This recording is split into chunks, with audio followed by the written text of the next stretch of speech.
Bom dia, irmãos. Vamos nesta manhã de dezembro, Domingo, último domingo do mês de dezembro. Vamos dar continuidade à nossa aula de escola dominical.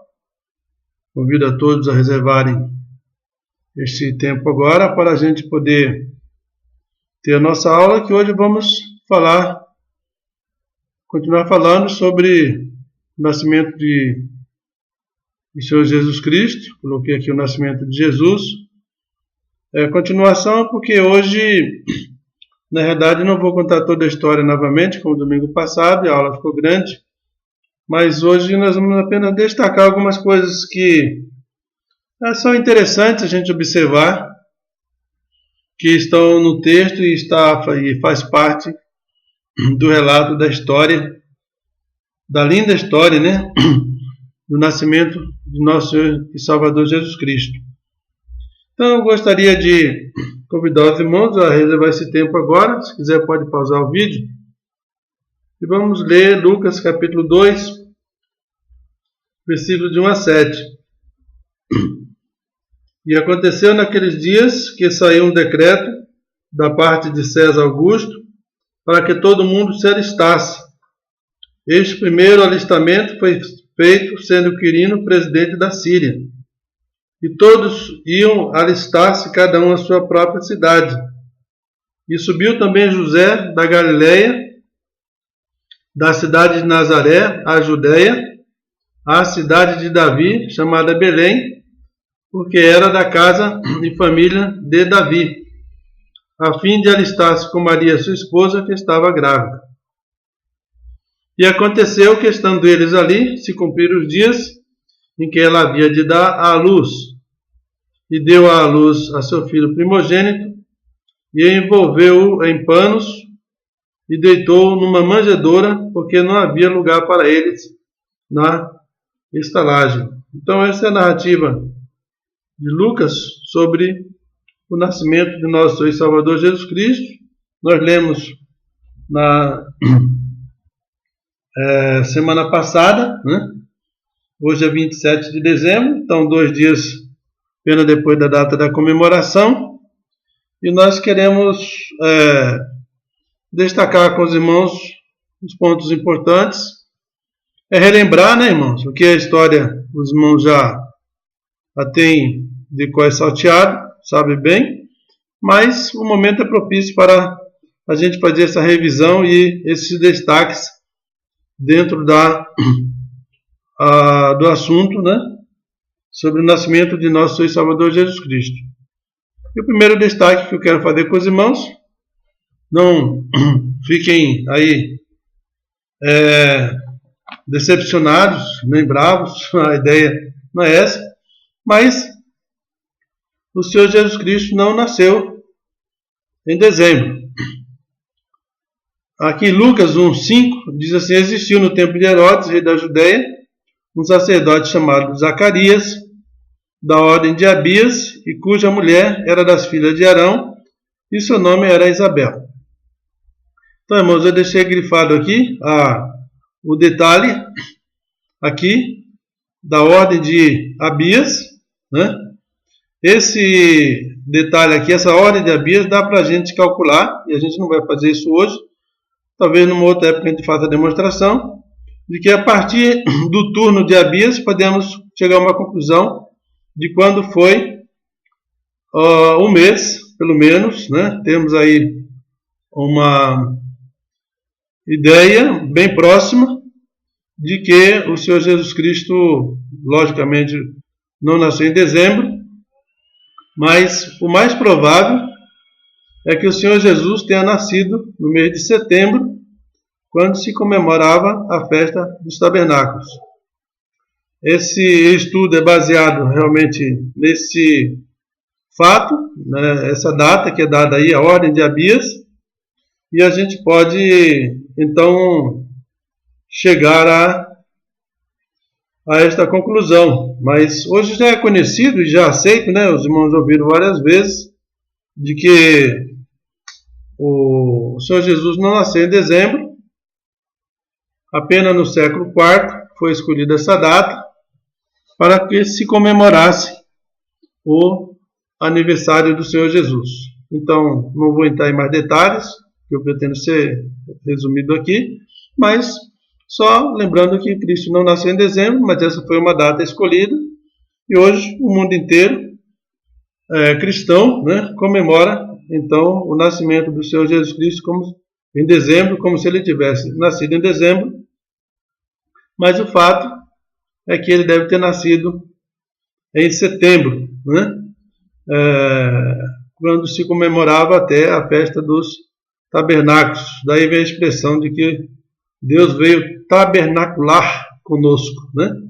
Então esse é o primeiro destaque que ele queria fazer na aula de hoje, né? Não é gerar polêmica, isso aí é bíblico, você pode montar depois, pesquisar e ver que a partir da ordem de Abias não poderia dar dezembro nunca, né? Porque o tempo de nascer seria setembro, o mais tardar início de outubro ali, por uma questão de dias, mas o mais aceito por alguns, né? Tem aqueles que não concordam, mas é que Cristo tenha nascido no mês de setembro.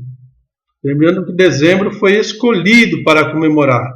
Não quer dizer que Cristo tenha nascido em dezembro, como efetivamente não nasceu.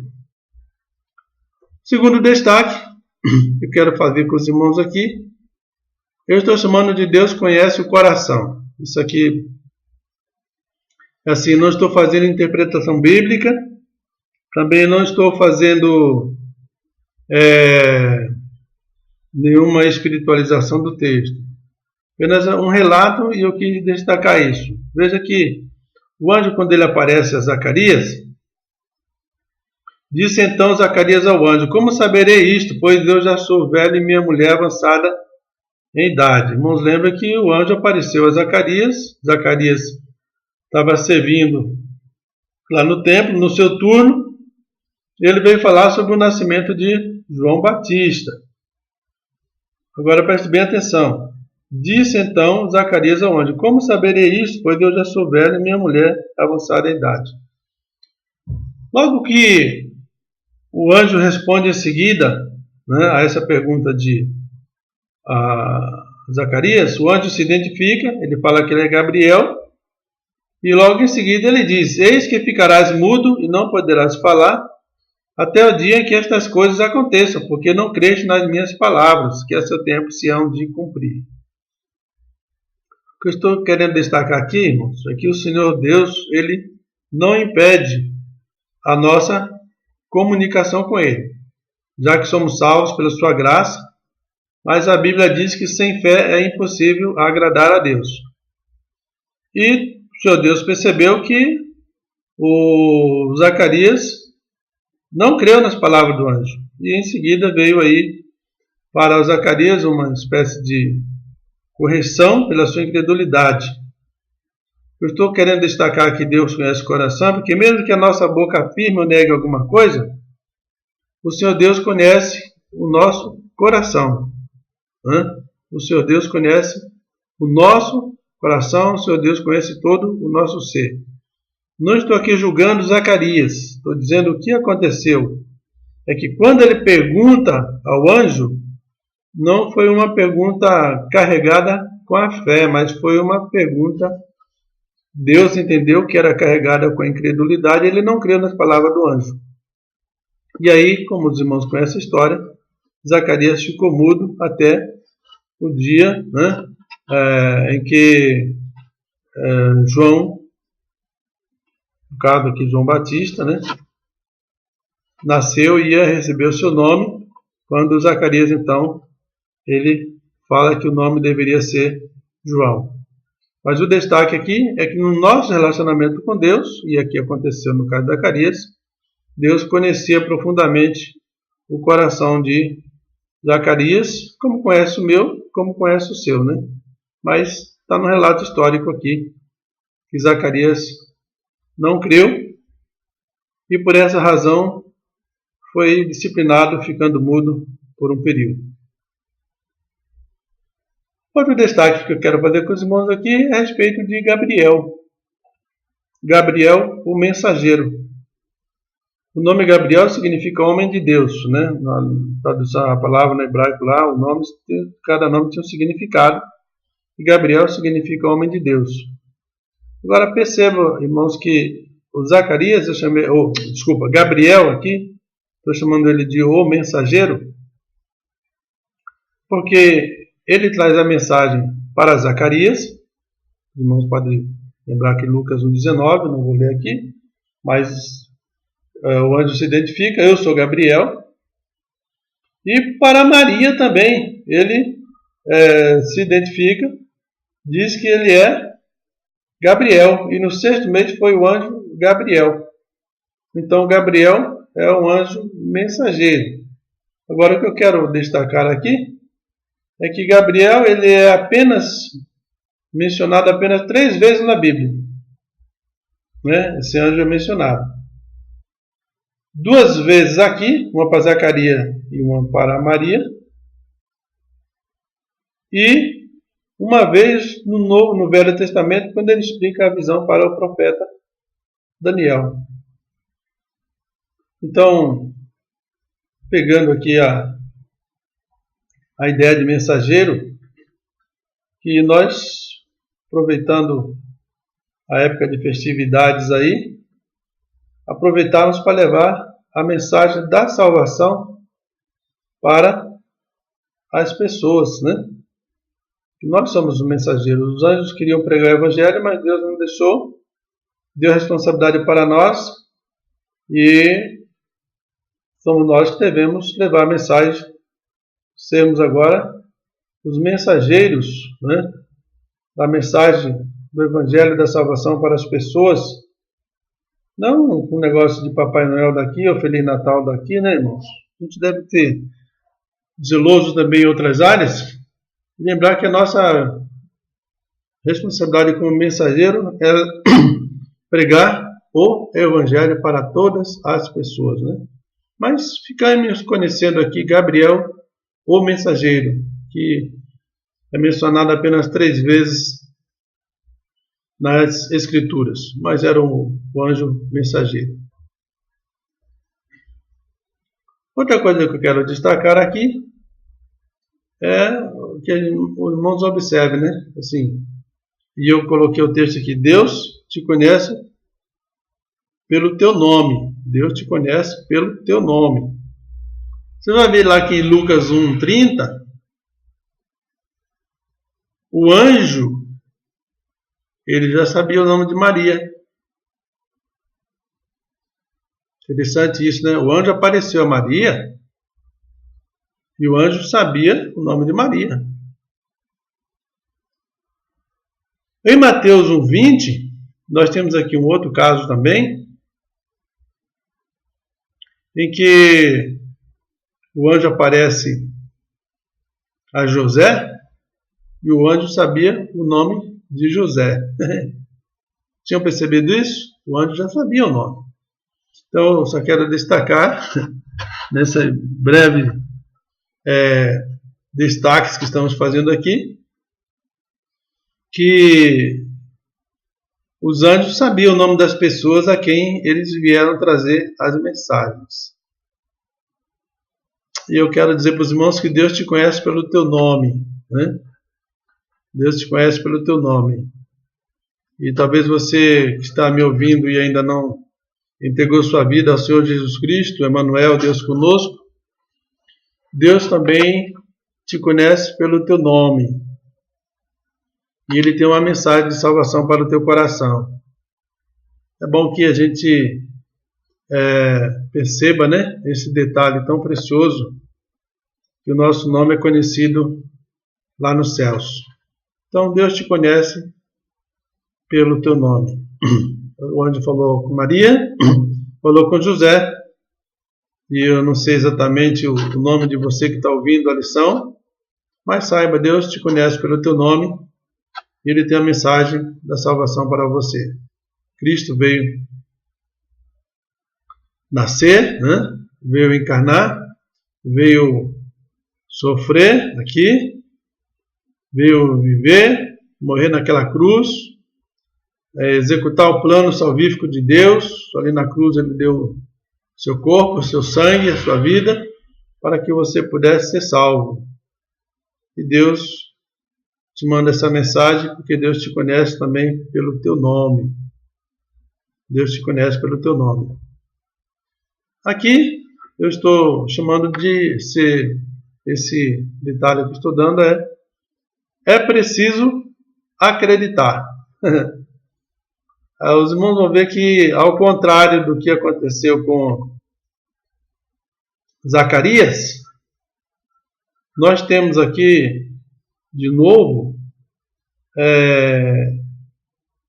Gabriel conversando com Maria, e ele veio trazer a mensagem a Maria de que ela haveria de conceber por intermédio do Espírito Santo, que ela haveria de ser realmente aquela mulher que achou graça diante de Deus, de quem o Salvador haveria nascer. E olha o que diz aqui em Lucas 1:34. E disse Maria ao anjo: como se fará isto, visto que não conheço homem algum? Agora observa o versículo 35. E respondendo o anjo, disse-lhe: descerá sobre ti o Espírito Santo, e a virtude do Altíssimo te cobrirá com a sua sombra, por isso também o santo que há de nascer será chamado Filho de Deus. Agora observe, irmãos, Maria também perguntou para o anjo. Lembra que Zacarias também perguntou como ia acontecer? Maria também está perguntando. Só que os irmãos podem perceber que nessa conversa com o anjo não houve incredulidade por parte de Maria. Ela fez a pergunta também ao anjo. Ela também conversou com o anjo, ela não sabia. Mas o que nós podemos entender aqui, que era uma pergunta carregada de fé, né? Porque logo em seguida Maria diz: eis aqui a serva do Senhor, cumpra-se em mim segundo a tua palavra, e o anjo ausentou-se dela. Então, percebam os irmãos que na comunicação que nós temos com Deus, como eu falei antes, Deus conhece o coração. Quando estamos agindo e nos comunicando com Deus pela fé, ou quando estamos exercitando aspectos da incredulidade. Por isso eu coloquei esse texto aqui, é preciso acreditar. Porque quando você ouvir a palavra de Deus, Deus falando ao seu coração sobre a mensagem da salvação, que o Senhor Jesus veio para salvar o pecador, salvar a mim, salvar a você, é preciso acreditar, né?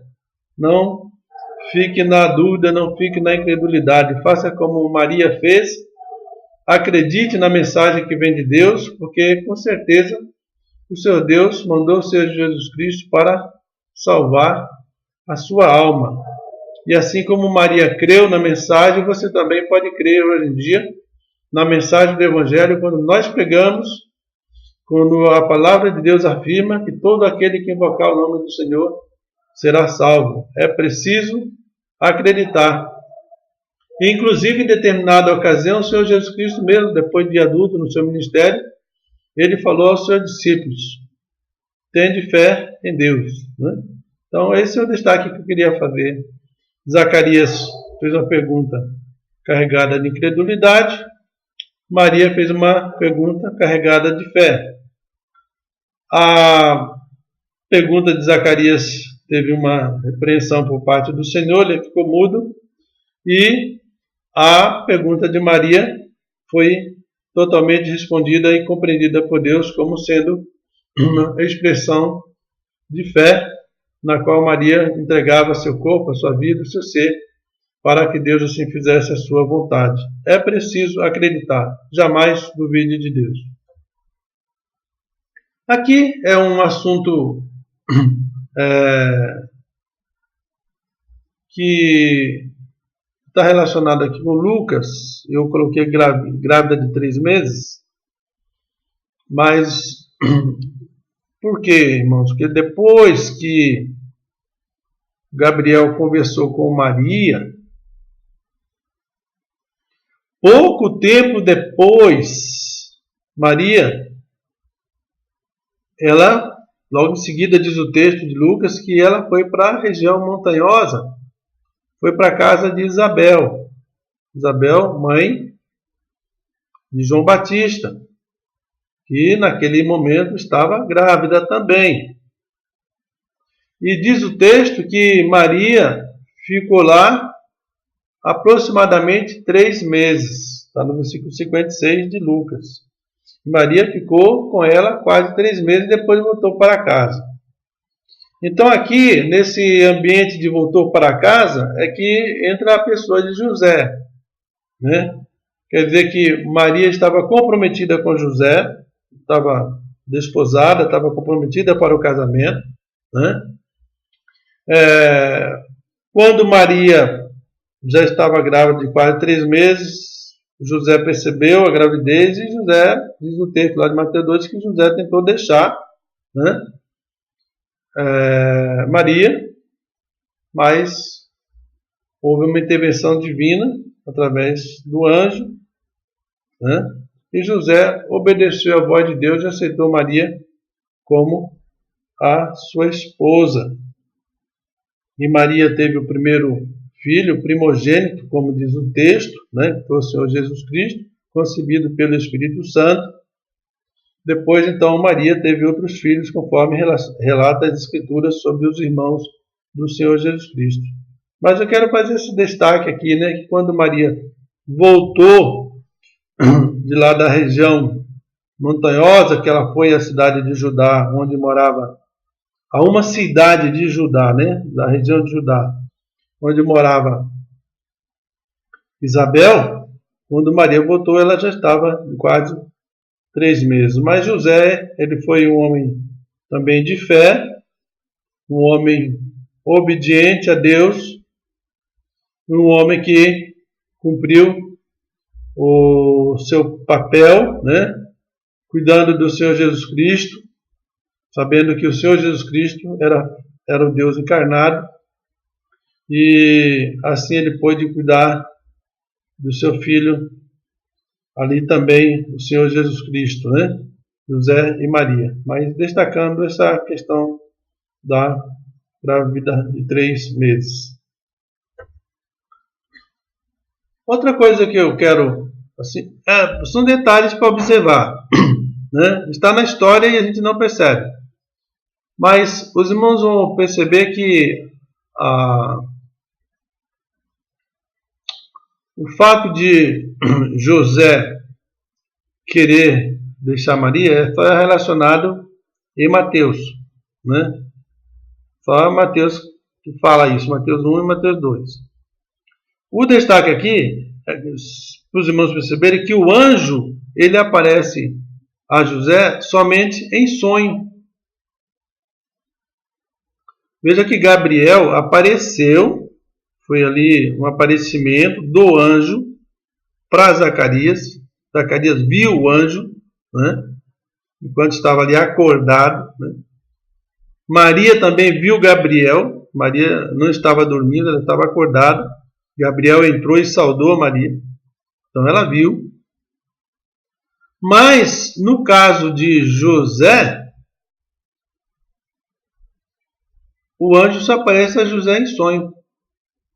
Está em Mateus 1,20, o anjo lhe apareceu em sonho. Em Mateus 2,13, o anjo apareceu em sonho. Em Mateus 2,19, o anjo apareceu em sonho. Foi as 3 vezes que o anjo apareceu a José, apareceu em sonho. Então o anjo só aparecia a José em sonho. Então, essa é uma coisa, sim. Qual a relevância tem isso dentro do texto, da compreensão? Deus tem suas formas de comunicar com as pessoas, e Deus é soberano naquilo que ele faz, né? Quando ele quer que alguém apareça, ele vai ao anjo e fala, aparece lá, toma forma, né? E a pessoa a quem foi o anjo enviado vai entender, e eles entendiam que era um anjo, né?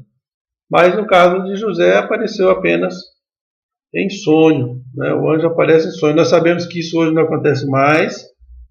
A Bíblia já está fechada, revelada, completa, não existe mais revelação nem visual, nem revelação através de sonho. Mas só para ficar esse detalhe de que José só via o anjo em sonho, enquanto Maria e Zacarias, né, no caso da história de Jesus, viram o anjo pessoalmente. Avançando aqui, estamos quase no final, para a aula não ficar muito grande. Nós temos aqui qual Belém? Lucas 2,4 diz assim: subiu também José da Galiléia, da cidade de Nazaré, a Judéia, cidade de Davi, chamada Belém. Qual Belém? Então, em Miqueias 5,2 diz assim: e tu, Belém Efrata. Olha aqui, a Belém aqui já está identificada como sendo Belém Efrata. Posto que é pequena entre os milhares de Judá, de ti me sairá, governará em Israel, e cujas saídas são desde os tempos antigos, desde o dia da eternidade. E olha o que diz 1 Samuel 17,12. E Davi era filho de um homem, o quê? Efrateu, de Belém de Judá, cujo nome era Jessé, que tinha 8 filhos, e nos dias de Saul era este homem já velho e adiantado em idade entre os homens. Então, só quero destacar aqui que era Belém Efrata. Era a cidade dos ancestrais de Davi. Era a cidade ali naquela região onde Davi nasceu, por isso chamado a cidade de Davi. Então, quando o profeta Miqueias fala, ele identifica qual era a Belém, né? Por quê? Porque existia outra cidade com o nome de Belém dentro do território da tribo de Zebulon, né? Então, por isso, Belém Efrata. Tá bom? Essa particularidade aí do Belém Efrata. Só lembrando que nesta região de Efrata, nessa região chamada de Efrata ali, e a cidade de Belém às vezes até chegou a ser chamada de Efrata também, foi nessa região que Raquel foi sepultada. Depois os irmãos poderão dar mais uma estudada lá em 1 Samuel 17,12, né? E outros textos descobrir. Mas interessante saber que existiam 2 Beléns, e por isso é chamada de Belém Efrata, para identificar em qual das 2 cidades o Senhor Jesus Cristo iria nascer como de fato nasceu. Um outro destaque que eu quero fazer para os irmãos é a respeito do homem Simeão, né? Lucas 2,25 fala: havia em Jerusalém um homem cujo nome era Simeão, e este homem era justo e temente a Deus, esperando a consolação de Israel, e o Espírito Santo estava sobre ele. O contexto aqui é que o Senhor Jesus Cristo levou o José, né, e Maria levaram o Senhor Jesus Cristo a Jerusalém, né, levaram ao templo. Passados 40 dias ele foi ao templo. Quando chegaram ao templo para fazer a apresentação de Jesus, lá ele encontra Simeão, né? Eu não vou contar toda a história de novo aqui, mas só quero destacar que a Bíblia fala que Simeão era justo, Simeão era temente a Deus, esperava o Messias, estava esperando mesmo, cria nas promessas, e o Espírito Santo estava sobre ele. Só para fazer um breve paralelo aqui, né, irmãos? Que todo salvo hoje foi justificado pelo Senhor Jesus Cristo, como diz o texto de Romanos, justificados, pois, pela fé. Todo salvo deve ser um homem ou uma mulher temente a Deus. Nós também estamos esperando o Senhor Jesus Cristo voltar para nos levar, né? Sermos arrebatados, como aprendemos recentemente na nossa aula de escola dominical. E assim como Simeão cria nas promessas, quero dizer aos irmãos que também nós devemos crer diariamente todo dia, minuto após minuto, nas promessas de Deus para o seu povo, para a sua igreja.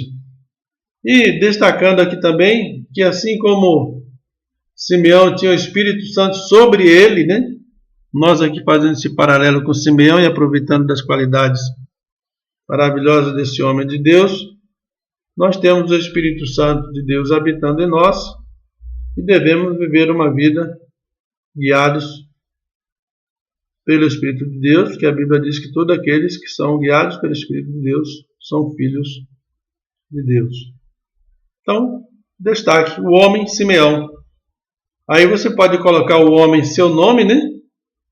Ou a mulher seu nome, e ver se essas qualidades são pertinentes à sua vida. Se ainda não foram, se ainda não são pertinentes à sua vida, de novo eu quero lhe dizer que o Senhor Jesus Cristo, ele, como Simeão diz que ele veio para a consolação de Israel,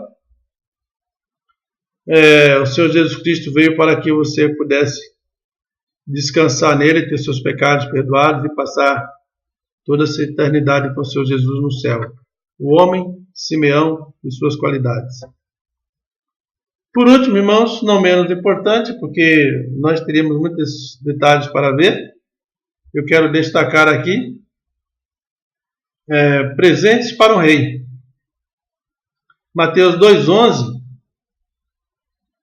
falando dos magos, porque Lucas não fala sobre os magos, diz: entrando na casa acharam o menino com Maria sua mãe, prostrando-se o adoraram e abrindo seus tesouros ofertaram-lhe dádiva, ouro, incenso e mirra.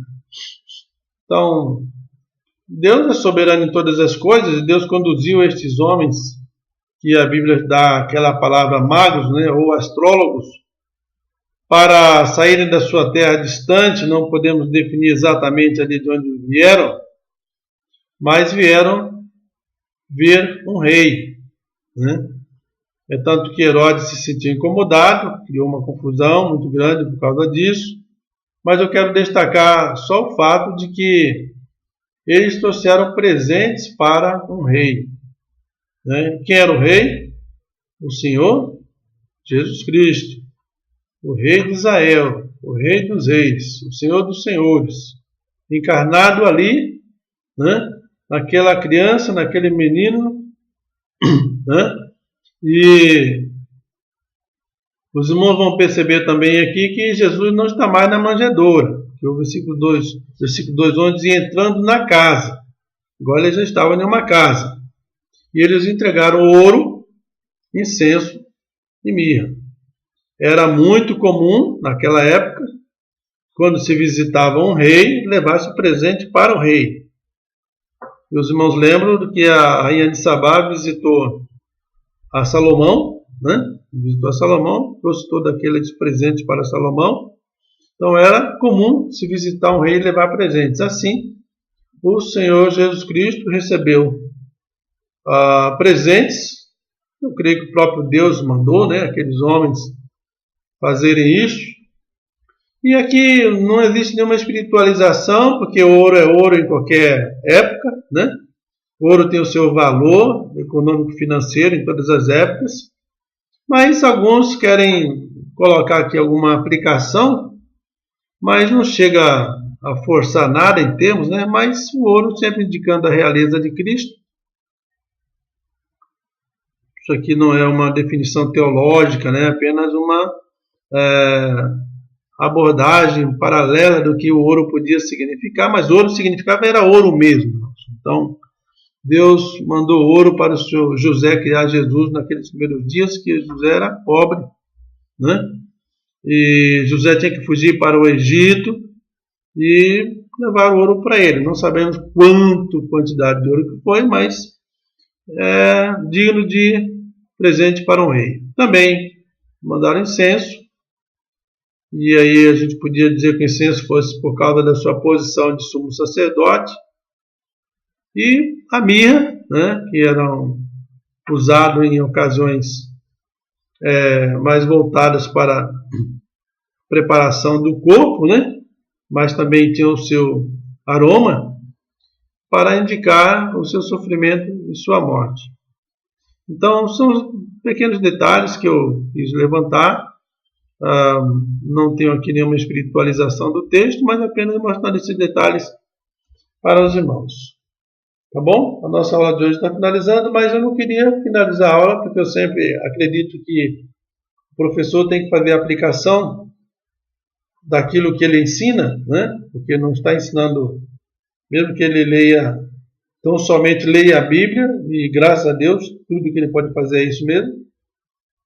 Mas eu queria fazer a aplicação ainda a respeito do presente. Eu falei na última aula que presente você está dando para Jesus. Agora que já passou a data do aniversário, hoje é 27, que presente você deu para um rei, né? O que você deu para Jesus? Irmãos, é para a gente ponderar. Sei que muitas pessoas compraram presentes, trocaram presentes, certo? Normal do dia dessa festa aí que chamam de Natal. Mas, irmãos, nem na igreja muita gente não foi no dia do Natal. Eu não estou fazendo uma acusação, não. Só estou querendo dizer que presente você deu para Jesus Cristo. Que importância tem o Rei Jesus na sua vida? Tem alguma importância? Porque o Natal, a comemoração da festa foi tão grande que dia 25, que era dia de culto, a igreja provavelmente ficou sem a sua presença. Mas os magos vieram de longe, porque reconheceram que Jesus era um rei. Por isso, irmãos, que a gente tem que tomar cuidado com estas festas que o mundo promove, que pode até serem benéficas para a família, para a sociedade, mas precisamos tomar cuidado para saber se elas não estão nos afastando de Deus. Uma vez que a Bíblia fala, buscar primeiro o reino de Deus e as demais coisas vos serão acrescentadas. E dia 25 era feriado, né? 25 era feriado. Muita gente ficou sem trabalhar, mas não foram adorar ao rei. Pelo menos aqueles que estão ali em Jardim Santo Antônio, Igreja Batista da Bíblia, que congregam ali, que são fiéis ao seu compromisso de membro. Que presente você deu para Jesus Cristo? O meu desafio, né, é que não só nessa época de final de ano aí, que não tem nada a ver com Jesus, mas a igreja acaba consertando as coisas e fazendo voltar-se para Jesus, você possa entregar o seu coração, entregar a sua vida, entregar aquilo que é de precioso, entregar aquilo que é mais importante. Porque o Senhor Jesus Cristo, mais tarde no seu ministério, ele fala: onde estiver o vosso tesouro, aí estará o vosso coração. Presentes para um rei. Qual foi o seu presente para o Senhor Jesus Cristo em 2020? Que o Senhor Deus nos abençoe. Tenham todos uma boa tarde. Espero encontrá-los na escola dominical agora de manhã e também no culto à noite, com as ricas bênçãos de Deus e a presença do Senhor Jesus Cristo reinando em nossas vidas e na nossa igreja. Deus abençoe a todos nós.